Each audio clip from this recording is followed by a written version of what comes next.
We're about 80 miles from the airport, and we started our descent toward it. Quite a light show on the side of the aircraft, and we're going to be passing that on our way to Little Rock. It's been a pleasure having you aboard our short flight, and I'd like to take this opportunity to thank you for flying American Airlines. The lightning seemed to be on both sides of the plane. It lit up the inside of the plane.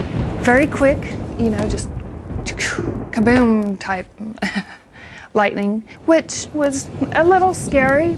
There was quite a light show off to the left. Normally that doesn't get pointed out. If you go past the Grand Canyon, that gets pointed out, but not a lightning show.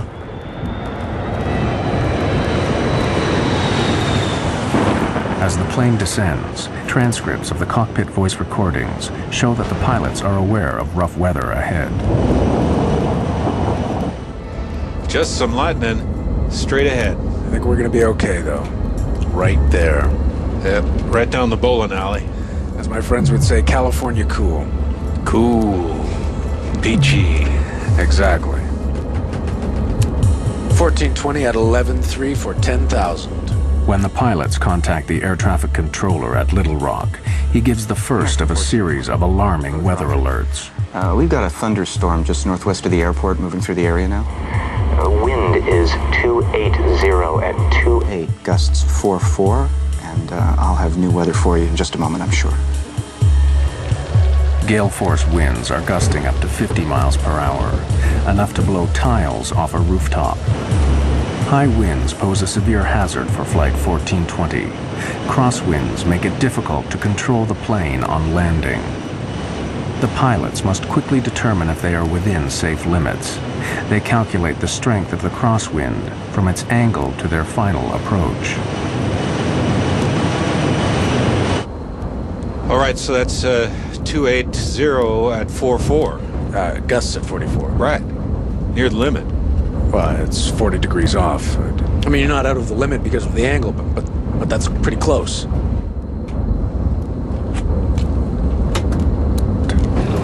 Flight attendants, prepare for landing, please. The pilot's attention now returns to the bad weather ahead. He said the storm was to the northwest of the field? You said northwest. Yeah. Lightning strike, you said storm. But the task of tracking the storms is made more difficult by the lack of sophisticated radar at Little Rock. American 1420, your equipment's a lot better than what I have. How's that final for 2-2 left looking? What's that? We can see the airport, but we can just barely make it out. We should be able to make 2-2. That storm is moving closer like your radar says. But it's a little farther off than you thought. The controllers are going, well, your radar is better than mine, so forth. The controller in this accident had a monochromatic, or basically almost a black and white set of a radar, and could not determine the intensities of the storm.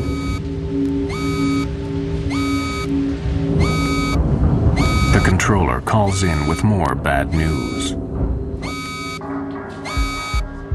Wind shear is a sudden change of wind direction over a short distance. It is one of the most feared elements of a severe thunderstorm.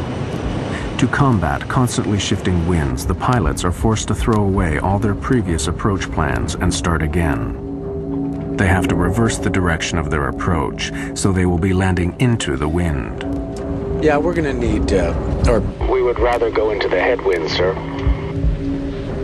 The pilot's decision to land in the opposite direction is a prudent move, but it will create serious problems. Okay, right turn 250. The long way around? Yes, sir. You're a little close to the airport. Yeah, right. 250, that'll work. As the pilots turn to the new approach, the aircraft's weather radar, which scans in front of the plane, loses track of the thunderstorms. Worse still, the turn delays landing by more than 10 minutes, and with every passing moment, the storms are growing in intensity. Runway 4 right, 111.3042. I think I think that was the airport below us. Yeah, right, okay. Switching runways, keeping track of the storms, all adds greatly to the pilot's heavy workload. Okay, 2217 glide slope intercept all the way down. Missed approached right turn to 4,000. Let's see, you got the airport, right? So Yeah, I don't have the airport. Well, I'm saying you've got the ILS. Yeah, I got the ILS. Airline pilots, they make their money when they're flying into bad weather. When the weather goes down, now all of a sudden the workload starts to increase because you have to factor in low clouds, rain, lightning, thunderstorms, wind. All of these elements start to bombard you the closer you get into the airport environment. American 1420, it appears we have a second part of this storm moving through. The wind now is 340 at 16, gust 34. With the storms worsening, the pilots need to make it to the airport as quickly as possible. You want to accept the short approach, keep it tight? Yeah, but if you can see the runway, because I don't quite see it. Yeah, it's right there. All right. See it? You just point me in the right direction, I'll start slowing down. Give me flaps 11. The transcripts now reveal rising confusion on the flight deck as the captain struggles to fix the position of the airport. Okay, did you notice something? Did you see the airport there? Where? There, okay, right. You're on a base for it, okay? It's right there. Well, I'm on a base now? It's like a dog leg. We're coming in, and there it is, right there. I lost it. I don't see how we can maintain visual. The pilots now abandon their direct visual approach and request help from Little Rock's instrument landing system. But this delays landing even further. Approach, American 1420. American 1420, yes, sir. Yeah, there's a cloud between us and the airport, and we've lost the field. We're on a vector. Well, basically we're on the last vector you gave us. Which is like a dog leg, it looks like. American 1420, can you fly heading 220? I'll take you out for the ILS.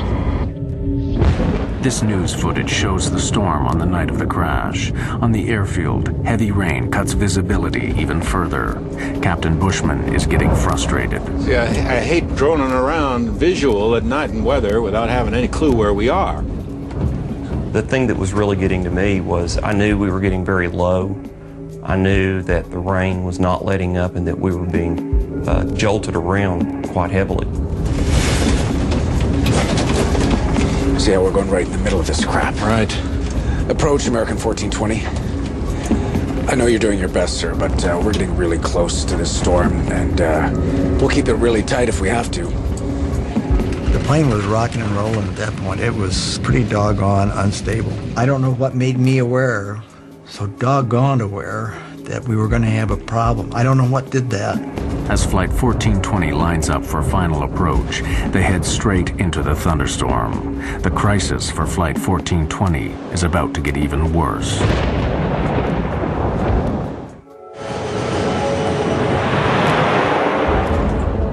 With Flight 1420 minutes from touchdown, severe thunderstorms give the pilots another major problem. Blinding rain and thick cloud are obscuring the airfield. The visibility on the runway, known as RVR, is only just above the regulation limit of 2,400 feet. We're going right into this. American 1420. right now we have heavy rain on the airport. I don't have new weather for you, but visibility is less than a mile. And the runway 4-right RVR is 3,000. Visibility is down to 3,000 feet. The pilots are unsure if it's safe to land. 3,000? Roger that, 3,000, American 1420. This is 4 right, correct? American 1420, that's correct, sir. And runway 4-right, cleared to land. Can we land? 030 at 45, American 1420. 3,000 RVR, we can't land on that. No, 3,000 if What you do look we at... need? No, it's 2,400 RVR. Okay, right. Yeah, we're fine. All right. 15. Landing gear down. And lights, please.